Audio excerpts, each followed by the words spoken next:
Hello all, I welcome you to this video lecture series on the use of linear time history analysis or linear response history analysis procedure for the structural analysis or seismic analysis of building structures. Is also sometimes referred to as the linear dynamic procedure for the analysis of structures. We will start with a quick introduction of what linear time history analysis is and what kind of results we can expect if we apply this procedure to a real building. And then we will also try to understand some of its mathematical formulation which are behind this method of analysis. So first of all, a quick acknowledgement of some of the lecture materials which I have taken from several references, and all of those sources are duly acknowledged, and I have taken that material solely for educational purpose. So in this session, we will discuss about the linear time history analysis procedure, and we will see that it has two different types of solutions, which means mathematically this procedure can be carried out in two different ways. One procedure is called the modal superposition solution. In that case, it will become the modal response history analysis procedure, the first one. And then the second one is the direct integration solution. Both of these procedures are the linear time history analysis or linear dynamic analysis, but they differ basically in the mathematical formulation of these two solution methods. Then we will quickly have an overview of the time history analysis as prescribed or recommended in different building codes. One major step, or you can say constituent of this overall linear time history analysis procedure, is the selection and modification of ground motions for this procedure. So we will see that how we can select different past ground motions, how we can modify them so that they start representing the anticipated future ground shaking at a particular site, and then we will apply them to our structure to carry out the dynamic analysis. For spectral matching or modification of ground motions, we will have a quick software demonstration also about how we can carry out that modification. And then at the end, we will also discuss how we can combine the responses for the design of individual members. Because if we have a linear static procedure and a linear dynamic procedure also, so there are different seismic analysis procedures, and we can opt for more than one procedure at a time. So how we can combine the results at the end for member design. And we will end this lecture series with a demonstration on ETABS software for the use of time history analysis procedure for different building structures. So let's start the discussion about the linear time history analysis procedure or linear response history analysis procedure. As we have introduced in the start, that in this procedure, the full dynamic equilibrium equation is solved for each time step on the acceleration time curve. So this is the complete equation of motion for a linear system, a linear multiple degree of freedom system. We have the mass matrix times the structural acceleration vector plus damping matrix times the structural velocity vector, and then we have the K matrix stiffness matrix times the structural displacement vector is equal to minus mass matrix times the influence vector times the ground shaking, which is the applied acceleration ground history. This influence vector is a vector which makes sure that only those degrees of freedom in the system are excited which are in the same direction of the direction of the application of the ground acceleration. So if we, for example, are solving for a two-dimensional frame element, and if the ground acceleration is applied in the lateral direction like this. So all of the vertical degrees of freedom will not get excited as a result of the application of this UG dot dot. So in this one vector or influence vector, the entries corresponding to all of those degrees of freedom will be 0, and all of those degrees of freedom which are in the direction of the application of ground shaking, the entries will be 1. So the entries in this influence vector will be either 0 or 1 depending upon the direction of the degree of freedom. So the summary is that this complete equation, full dynamic equilibrium equation, is solved. This term F is equal to Ku, or the elastic restoring force vector, is equal to K matrix times the U vector. This implies that the structure is linear. Okay. This term will not be there, or it will be replaced by a nonlinear function if it was a nonlinear time history analysis. So there are two different solution methods to actually solve that equation. One is the direct integration analysis procedure. It can handle both linear or nonlinear systems. In this example equation, it is for linear case. But if you talk about the direct integration analysis procedure, it can even solve or handle the nonlinear equations also. So we know we have already studied one direct integration procedure for multiple degree of freedom systems in our structural dynamics course, and we know that the dynamic equilibrium equation is solved for each time step using the step-by-step direct integration method. And there are several methods available. For example, Newmark average acceleration method or Newmark linear acceleration method. The history of the deformations resulting from previous time step calculation is used in computing the response for the current time step. So the process is repeated for all time steps to calculate the complete history of deformations. So you start with time step t equal to 0 and you calculate the response at time t equal to t plus delta t. So then again this t plus delta t is used as an input for the next time step, and then this process is repeated until you carry out that integration for whole of the duration of earthquake. So the time history analysis is in fact a piecewise solution of the entire force histogram. So you carry out, you basically invoke different assumptions. For example, within a time delta t time step, you assume that the structure remains linear. So therefore, you basically invoke the piecewise linear assumption in this direct integration method to actually solve for the step-by-step solution technique.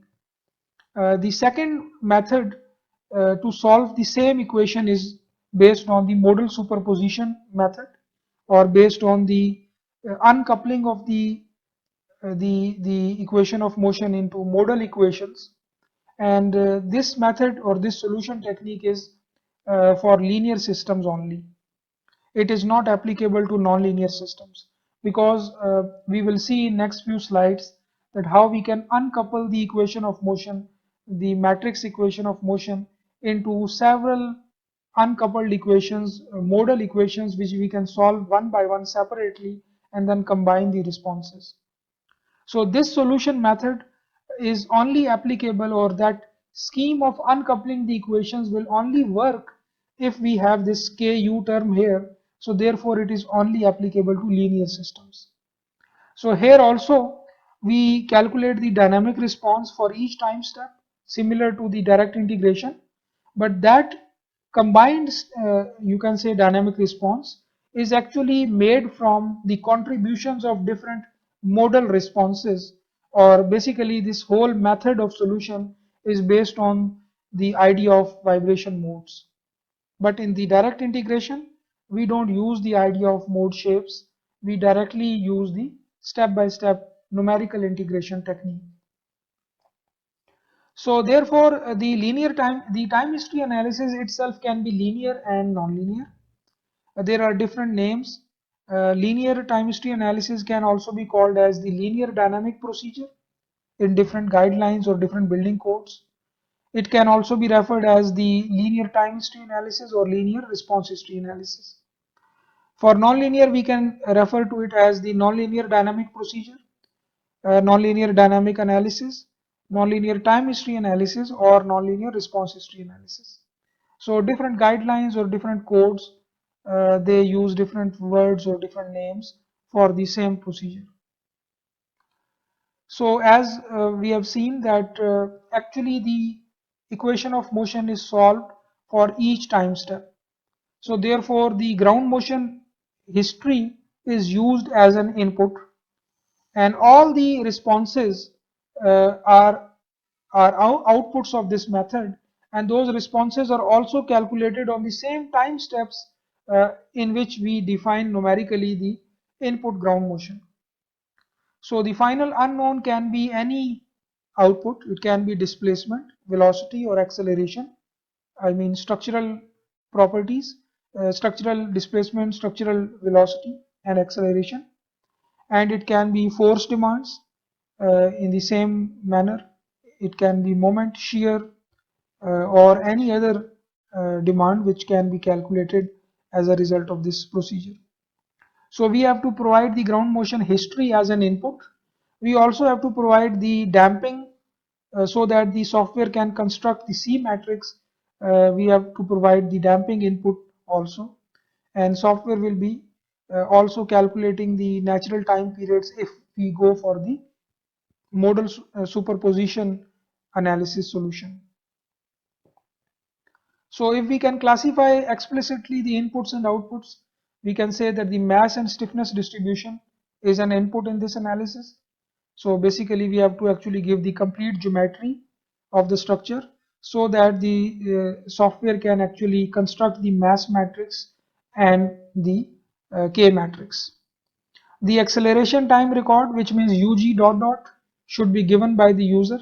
The complete history, the complete time series of that acceleration time record. The different scaling factors accounting for different effects. Directional factors, which mean the just like the influence vector I have explained in the start. Analysis time step, and also we can include damping also. That is also one major input in this analysis, and this will help the software in formulating the C matrix. The outputs may include displacement, stress resultant, stresses at each time step. So this is at each time step. This is very important. The other analysis procedure, the ELF and RSA, they do not provide the results at each time step. They provide us an estimate of the maximum response only. Okay, but here the results are reported at each time step, and then later we can manually extract the envelope or maximum values of those responses also. They can also be reported by software, but we can also pick the maximum response which is occurring during that whole duration of ground motion. So this is an example of a ground motion which will be used for the purpose of time history analysis. So obviously, in order to come up with a representative ground motion which can be used for the analysis, itself is a detailed process. So you cannot just download any ground motion from past recorded earthquake databases and then you can use it for time history analysis. You have to take care of several things in order to finalize the UG dot dot vector to be used for this analysis. For example, you have to have the information about the site class of your building, the source mechanism, the seismic source which actually can contribute the seismic hazard at your particular site. For example, a particular fault and uh, its focal mechanism like strike slip, thrust fault, or any other fault type. Whether you lie in a near fault area or not. Near fault is generally defined as a site which is having a source to site distance of less than 10 kilometers. In some building codes it is defined as 15 kilometer, but sometimes in some guidelines it is less than 10 kilometers. So if you know that your site is located very close to a particular seismic source, then you have to select a different kind of ground motion from the ground motion database to actually approximate or to represent the future ground shaking expected at your site. And then you also, most importantly, you should know about the hazard level of your site, and which is defined by, for example, the design PGA value or the design response spectrum at your site. So you must have that information for your site so that you can select the appropriate set of ground motions for the time history analysis. So it means that the selection and modification of ground motion before using it in the time history analysis is itself a detailed process, and we will have a separate session for this process. So selection and modification of ground motion we will discuss in some of the next session. But once we pass through that whole process, we will get the final UG dot dot, which can be used in that governing equation of motion to calculate the dynamic responses.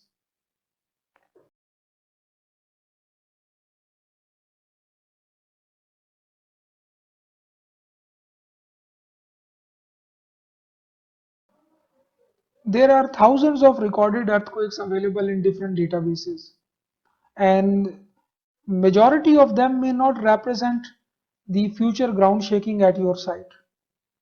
So the normal procedure is that you actually first define the hazard level of your site, for example, as defined by the code spectrum for your site.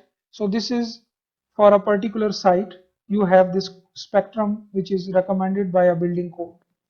Then you select those ground motions only which have the spectrum similar to this spectrum for your site. Only those ground motions should be further considered or further modified for finally using in the time history analysis. So this process is time consuming. The analysis itself is time consuming. For example, for a 30 or 40 story building, depending upon the duration of ground motion and complexity of structure itself, it may take many days to run for one ground motion. So therefore, because depending upon, for example, the complexity of mass matrix, the complexity of K and C matrices, depending upon the time step used in the UG dot dot. Okay, for example, if this is 100-second long with a delta T of 0.005 second, then you will have, you can say, thousands of time steps. And then the equation of motion will be solved for each of that time step. So it may take huge amount of time for high-rise buildings especially, or for complex structures. It depends on how fine your meshing is, for example, for shell elements. So it depends on the number of shell elements also in your structure. So therefore, the normal practice is that we actually select few representative ground motions from the huge databases available. Those ground motions which match your, you can say, selection criteria. For example, if your site class is SD, you will only go for those ground motions in the database which are recorded at a particular site class equal to SD. And then if your source mechanism, or you can say the closest fault at your site is strike slip fault, then you will only select those ground motions which are produced from faults which have strike slip focal mechanism. So therefore you will have a very detailed criteria to select the, you can say, candidate ground motions which can be further modified or tuned according to the site specific response spectrum or code spectrum for your site before using in the time history analysis. So this is our normal procedure.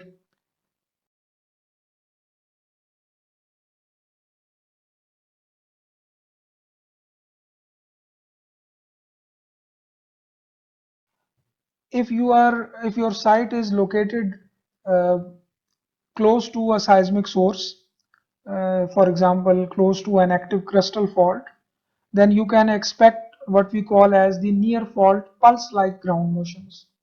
So near fault pulse-like ground motions. So in that case, you will only select those ground motions from the ground motion databases which have that feature, because you are expecting that feature in that ground motion expected at your site. So that pulse-like ground motions you will select from the database. So when you search from any particular ground motion database to download the ground motion data, you will give a detailed criteria. You will fill a detailed search form, and only those ground motions will be filtered out which will be passing that criteria. So if you are in that near fault zone, in that case uh, you will explicitly tell to the search engine, or you will select that option to actually filter out all those ground motions which were recorded in the similar situations, which were recorded at the source to site distances less than 10 kilometers or 15 kilometers. So that's how you actually uh, make sure that you are selecting the right set of ground motions for the dynamic analysis at your site. So one of the basic inputs which are required for the time history analysis is the definition of damping, because we know that in the static analysis there is no role of damping. C matrix is only used in the dynamic analysis. So therefore, static analysis doesn't require the C matrix, but for dynamic analysis we have to construct C matrix so that we can solve the full equation of motion. So we have seen in the structural dynamics course that there are two most commonly used damping models. One is called the modal damping and the other is called the Rayleigh damping. Rayleigh damping is also sometimes referred to as the mass and stiffness proportional damping. And in modal damping, we know that we actually define the damping ratio for each mode separately, and then that information xi n is defined, and that information is used to actually construct the C matrix. In the Rayleigh damping, the basic inputs are the coefficient alpha and beta. These are the mass proportional and stiffness proportional coefficients, and software use this equation actually to construct C matrix. In the modal damping, the idea of mode shapes and uh, uh, natural time periods is used to finally come up with a C matrix. So therefore, the basic input here is the xi n for each mode, for each significant mode. And for Rayleigh damping, if you go for that option, the basic input is the alpha and beta, which are the Rayleigh coefficients for mass and stiffness matrices. So the mass and stiffness matrices are used to construct the C matrix in the Rayleigh damping approach. But we know that if we go for the modal damping approach, the mode shapes are already calculated as a result of modal analysis. So therefore, we only have to provide the modal damping for each mode. So this is an additional input required only for the dynamic analysis. So the results which we can obtain as a result of this analysis, for example, the first one is the modal responses. Obviously, this is not the result of the linear time history analysis. This is the result of modal analysis. So modal analysis is different from the linear time history analysis. Modal analysis, in fact, should not be written, in fact, as a result of nonlinear linear time history analysis. So please don't include this in that list. It is separate analysis procedure, and it can be uh, can be run right after the modeling is complete. There is no need to define any loading or any ground motion uh, in order to run modal analysis. So we can start from here onwards. So if you perform the linear time history analysis, you can check base shear, base moment, roof drift, These are the major global responses. Obviously, each of the response will be now a fluctuating response. It will not be one number. So roof drift will not be one number, base shear will not be one number. It will be a complete history of base shear or a complete, you can say, time variation of any response.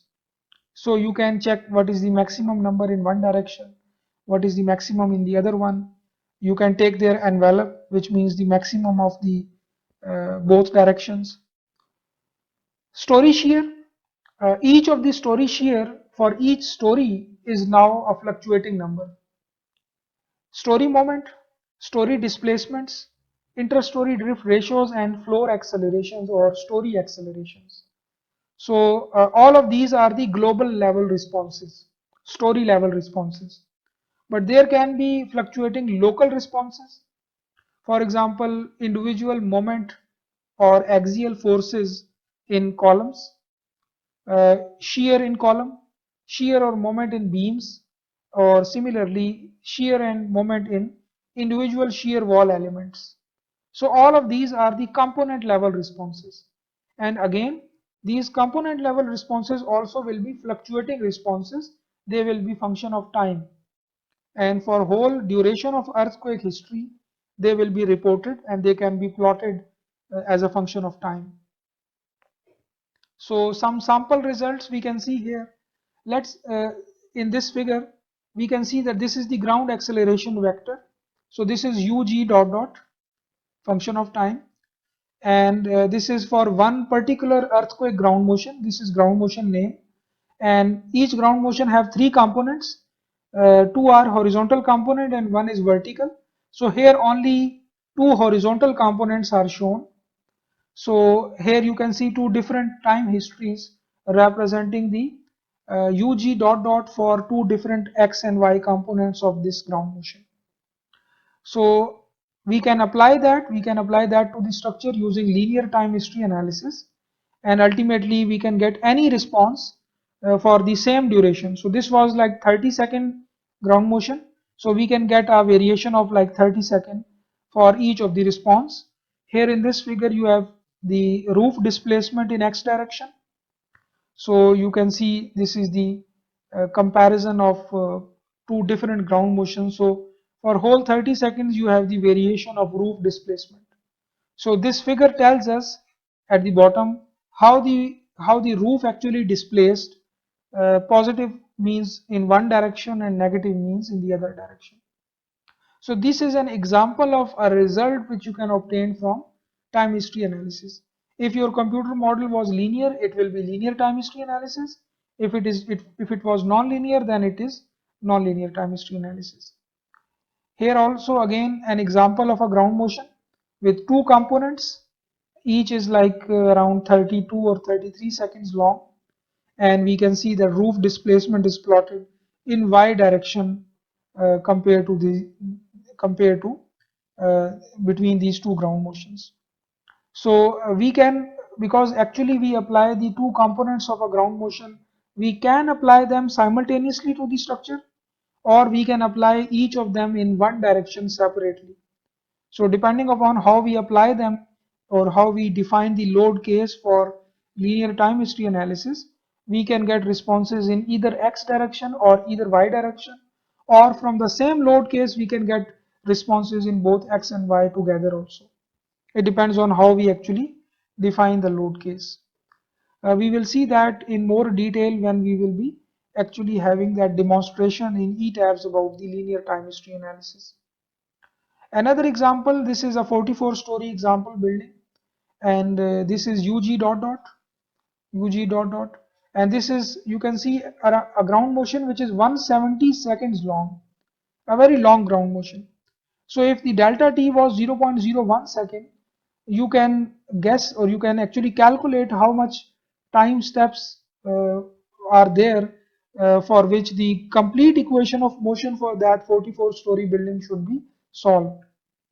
So this structure may take many days to actually run and finally give us this roof displacement history or any other response.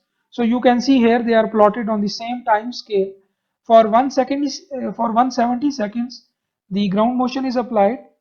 The values are the ground acceleration vector as a multiple of g in g units. And here on the same time scale you have the roof displacement, the displacement of that top floor level in this horizontal direction uh, for the whole 170 seconds. So you can see here that as the ground acceleration is towards its peak, the roof displacement also is increasing and also towards its peak. But it is not necessary. It is possible that the peak values or peak responses will occur at different time instances compared to the peak values of the ground shaking. Because it is a dynamic analysis, so we cannot have a direct one-to-one correlation. Because in static analysis we have that one-to-one correlation. So F is equal to Ku. We know already that when F will be, whatever F will be, the U will be proportional to that F, and that constant will be relating uh, the F with U, and that constant will be the stiffness matrix. In this case, the relationship is not direct. F is not F is equal to Ku, but this is not the complete equation which is solved to calculate that U. The complete equation also contains inertial term and damping term. So therefore, we cannot say that at that time instant when there is maximum ground acceleration, the response will also be maximum. Response will be maximum at any other time instant. So some more sample results. For one example ground motion with two different components, we can have the base shear. So now the base shear is also fluctuating. It is not one constant number. It is fluctuating for the whole time duration. Similarly for other also, this is in x direction, this is in y direction. So the base shear or any other response will now be fluctuating for the whole duration of earthquake ground motion. Similarly, base moment in x direction or in y direction. So two different ground motions will produce two different responses in two different directions. And then later we can check the whole time history, we can extract the peak value, and then we can uh, use it for any decision making.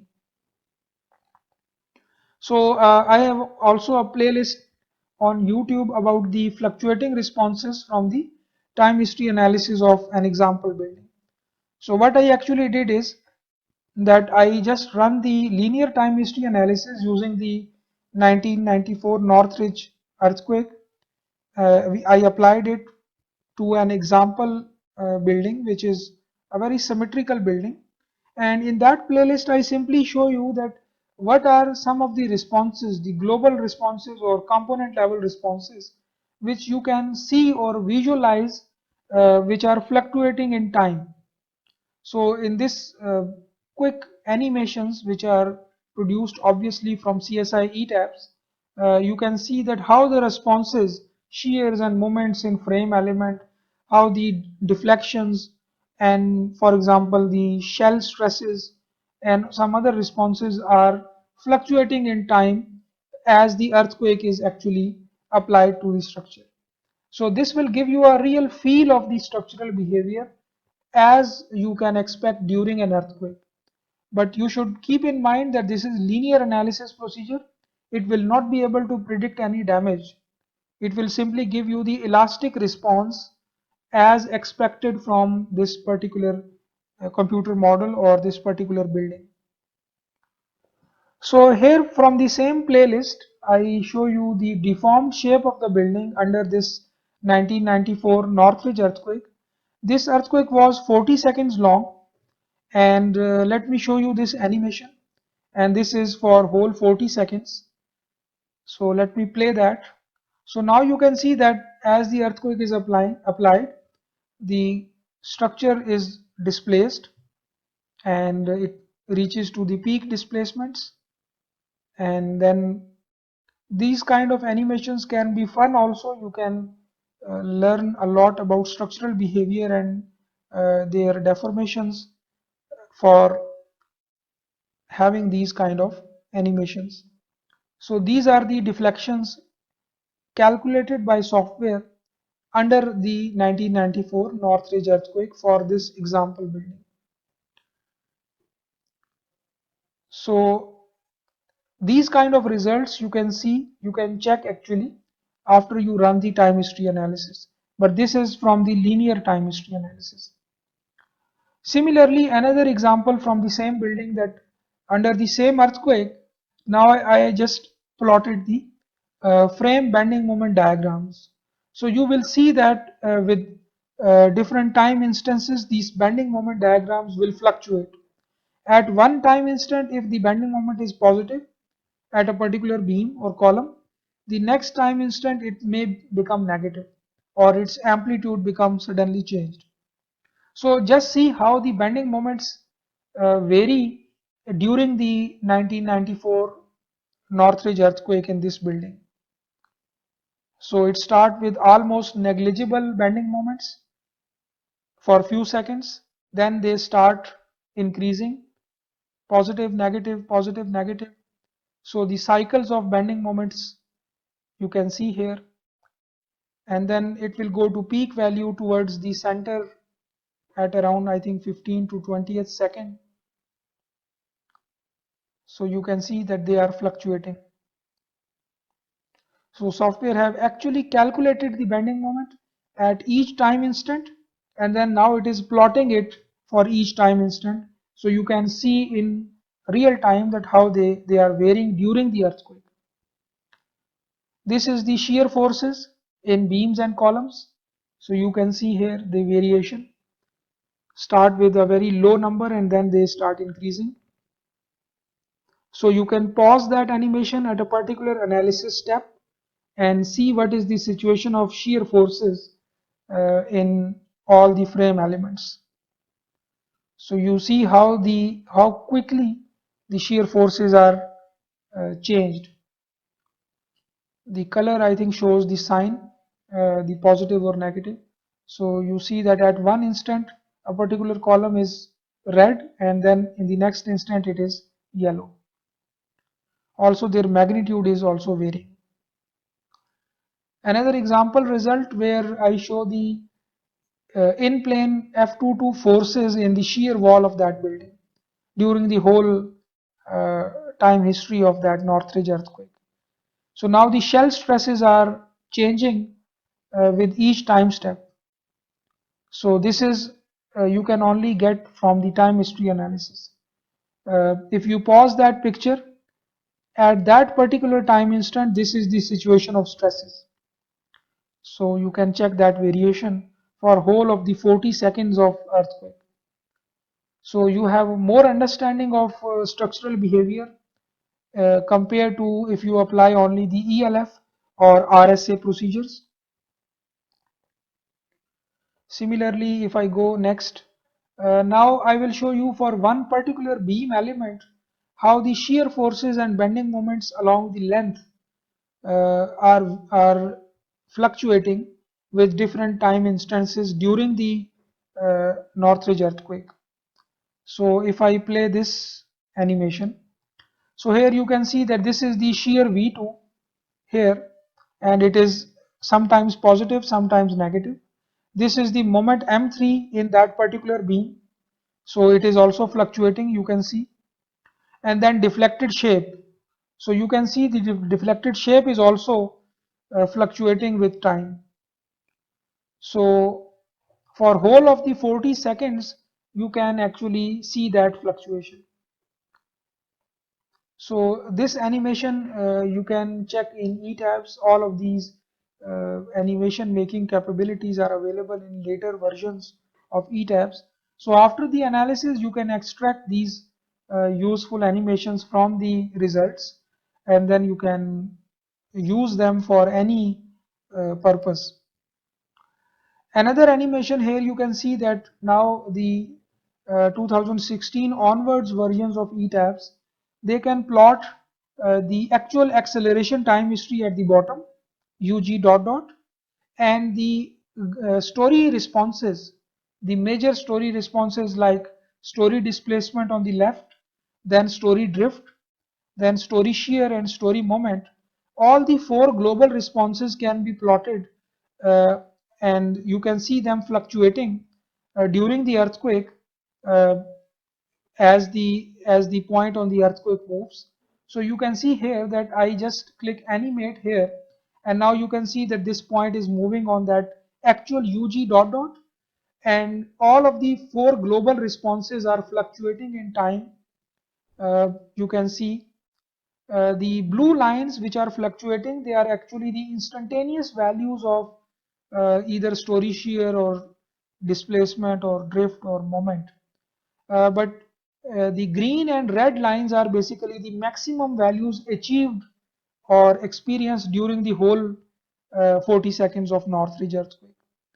So I show you once more. So you can see that this red dot is moving on the UG dot dot vector, and as the earthquake is towards its peak, all the blue lines also they just touch the maximum values in both directions. So the green and red lines, they are the maximum story values achieved during the whole 40 seconds of that earthquake. So this is also a useful animation you can check after you run the linear time history analysis or non-linear time history analysis. This is another one. Here I applied not the earthquake but applied a dynamic loading which is having a triangular periodic pattern.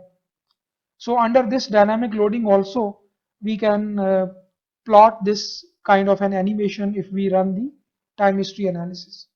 So obviously the time history analysis allow us to either define an acceleration time history to be used as the ground shaking, or it can also allow us to define a dynamic loading, a fluctuating loading pattern, and that loading can also be applied, and the full equation of motion can be solved for the structure to calculate the fluctuating responses.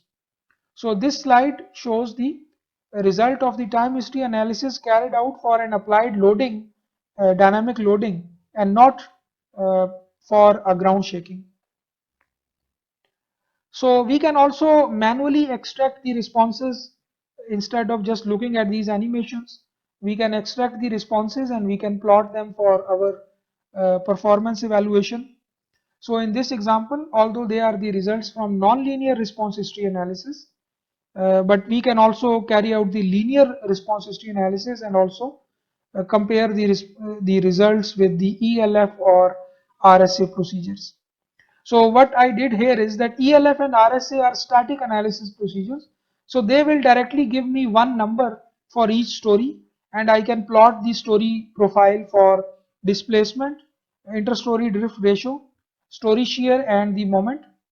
So the red line and green line are the fixed lines, which are the demands calculated by ELF and RSA procedures.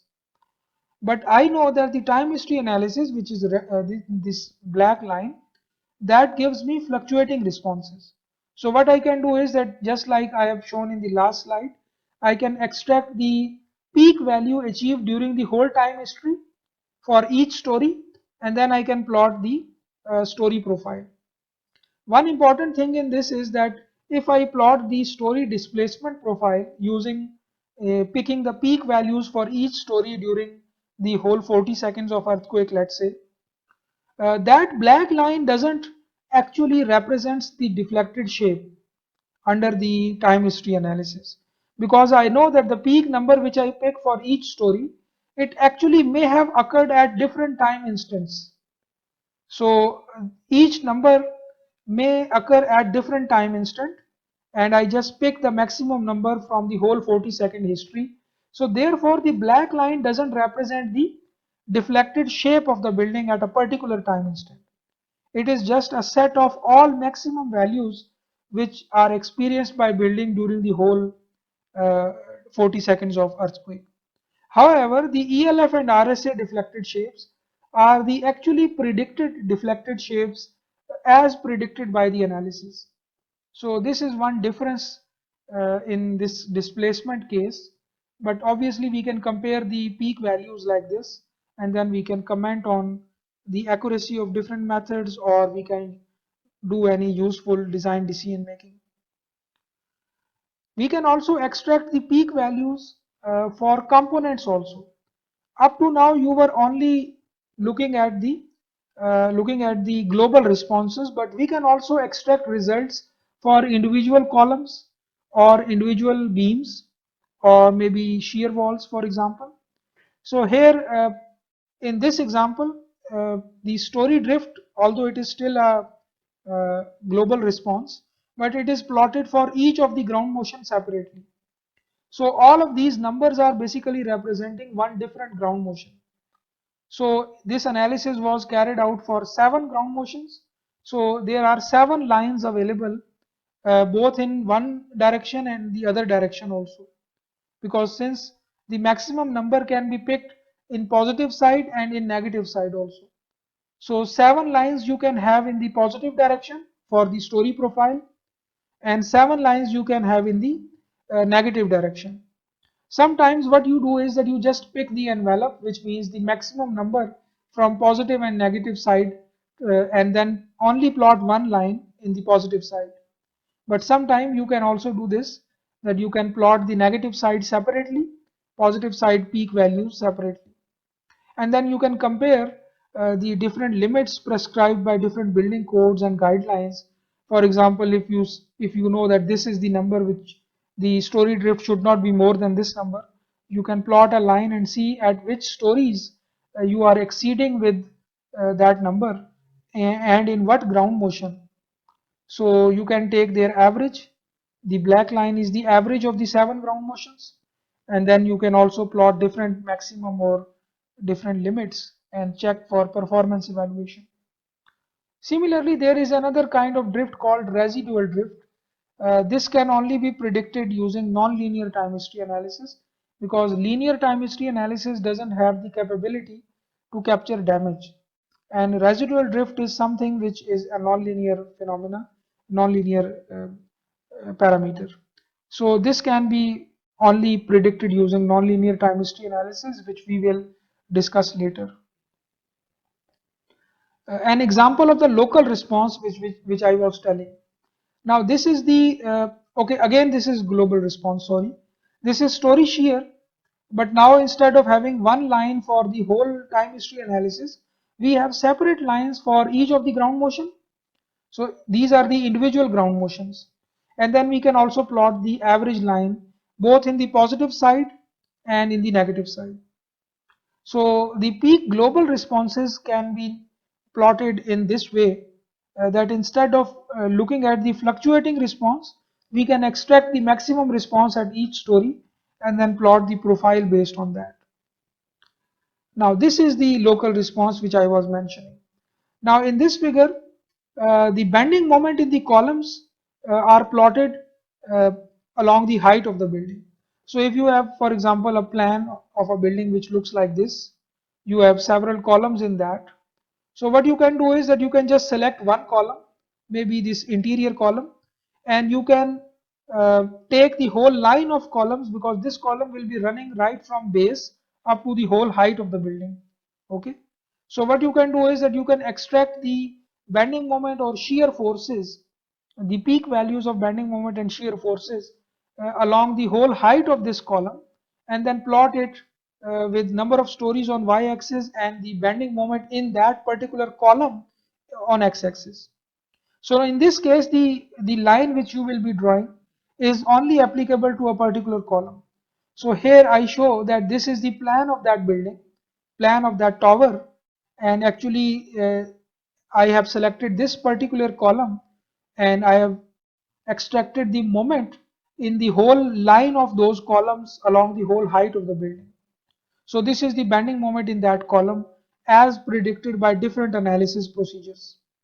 So I just want to show you the line for the time history analysis, and that is the black line.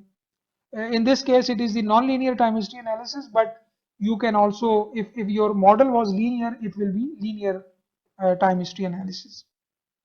So you can see that the bending moment is fluctuating a lot along the height. The other analysis procedures, for example, ELF and RSA, they are giving you a relatively smooth line with some jumps, and obviously those jumps correspond to the points at which there is a significant vertical irregularity. In this building you have a podium, and then you have a tower.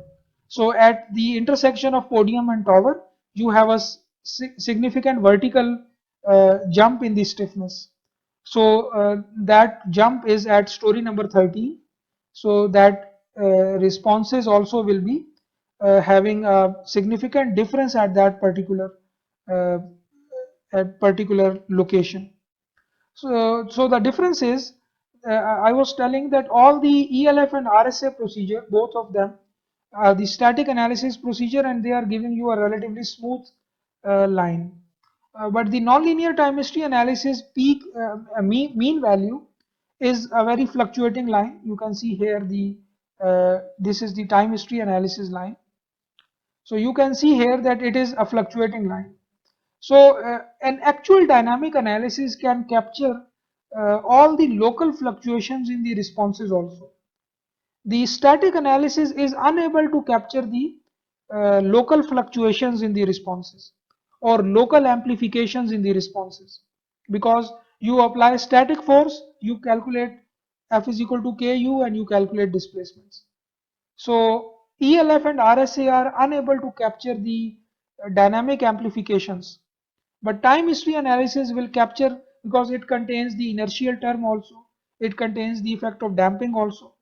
So it is expected to more accurately capture the individual fluctuations of responses from element to element as compared to ELF and RSA. So therefore the black line here also you see for a different column. Now this is an exterior column. You can see that the black line is fluctuating a lot, but the red line or green line, they are not fluctuating much. So the individual variation in the responses, they are better captured using the actual rigorous dynamic analysis compared to the static analysis. This is another example of the local responses. Here in one particular shear wall leg, I actually extracted the shear force in that particular shear wall leg, which is highlighted in the top. So along the whole height of the building, the shear force in that particular shear wall is plotted with the black line from the time history analysis and the red and green from the other two analysis procedure. Similarly, this is the moment in that particular shear wall leg along the whole height of the building. So all of the local responses can also be extracted and plotted for useful decision making.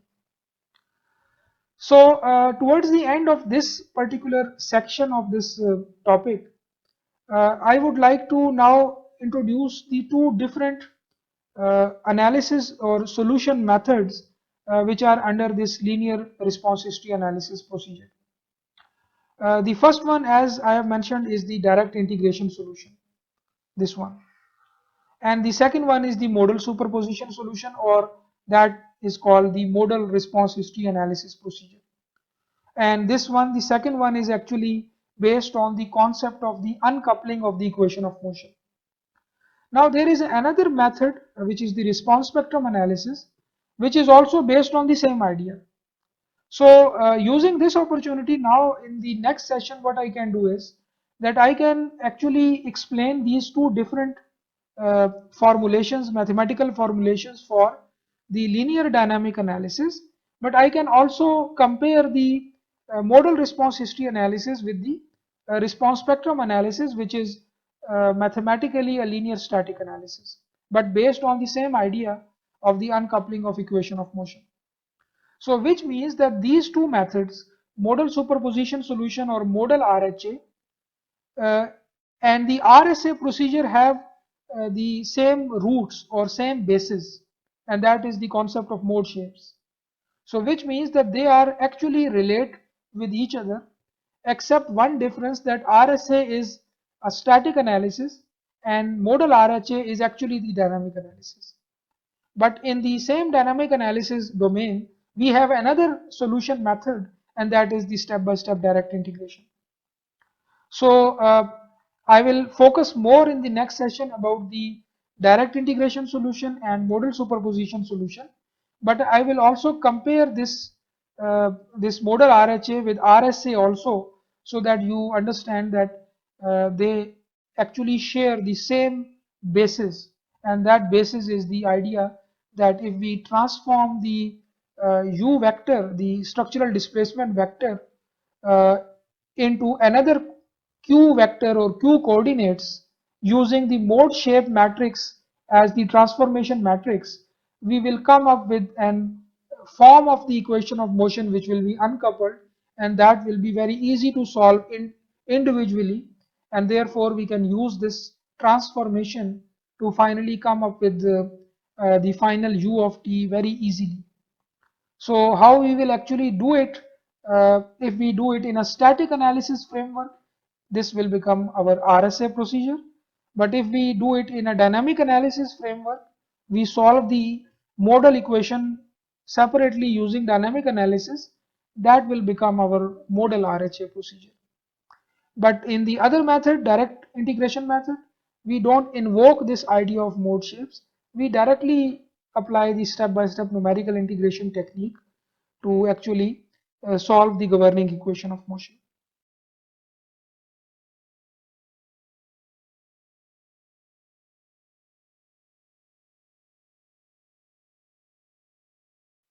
The red color line is from the RSA procedure, and RSA procedure is basically used with the R factor. So these red line is basically the elastic forces divided by the R factor. So I write it elastic over R. Okay. So ELF procedure, the green line is also the same thing, elastic over R. R factor is applied on both of them. The third line, the black line, is actually the nonlinear response history analysis in this case. In this case, although I am discussing the linear time history analysis in this lecture series, but this example actually is taken from an analysis where the computer model was nonlinear. So therefore the black line is actually nonlinear time history analysis. So now they are matching. Why they are matching?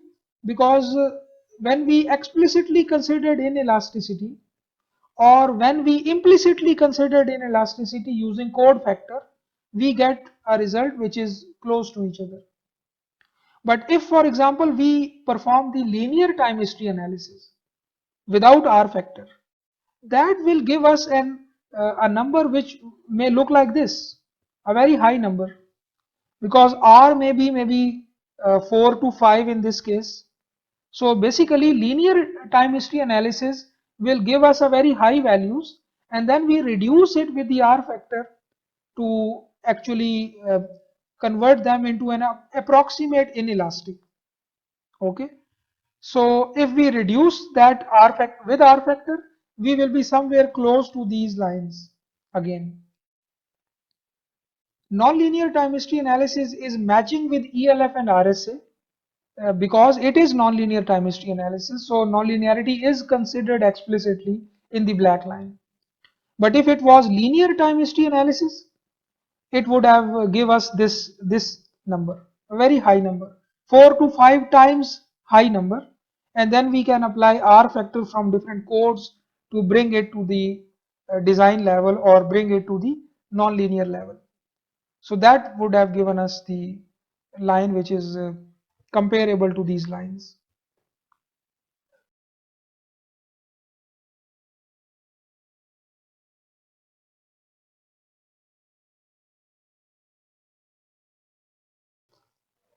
So in this particular example, you can see that RSA is predicting lower values for moment compared to ELF.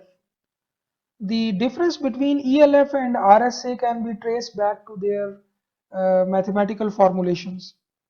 ELF is an empirical based procedure. You calculate the base shear from an empirical expression, and then you divide or distribute that base shear along the height of the building. You use those forces as the applied forces and calculate story shears, moments, all the responses. RSA, on the other hand, uses the actual dynamic properties of the building, mode shapes and time periods, to calculate those uh, force distributions or force patterns for each mode. So Although RSA is giving less value, but it is conceptually more superior and its predictions are more likely to match with the actual seismic demands compared to ELF procedure. But there is one more catch here also, and that is that different building codes, since ELF have developed earlier than RSA, ELF is, you can check the historical development of ELF procedure in my ELF playlist. You can see in that playlist that there is a whole series of developments which led us to the ELF procedure which we have currently today. So different building codes basically set this ELF force level as a minimum force level on which a structure should be designed. So therefore, even if RSA gives you less values compared to the ELF procedure, you will modify your RSA results such that that the base shear calculated using using RSA is at least equal to or at least 80-90% of the base shear calculated using ELF. This provision is in different building codes with slight modifications, but the basic idea is that ELF forces should be considered as the minimum forces on which the structure should be designed. So therefore, even if the RSA is more accurate, it gives you a better picture of the actual seismic demands. But if it is giving less values compared to ELF, we amplify its results such that the base shear from RSA is at least equal to base shear from ELF. And then we design on that amplified RSA results. In this particular example, RSA is giving less values, but the purpose of this example was not to design that particular column or that particular shear wall. The purpose was to actually compare the predictions from different analysis procedures as they are originally recommended in different guidelines or different codes. So therefore, this solid line, this red line is actually the actual RSA predictions, not the amplified ones. The green line is the actual ELF predictions. So in most of the cases, the ELF procedure, since it is empirical, it is based on a very different mathematical formulation. It is based on an empirical base shear formula. Therefore, it in most of the times it gives us higher values of force demands compared to the predictions from RSA values. But it doesn't mean that ELF is conceptually superior than RSA.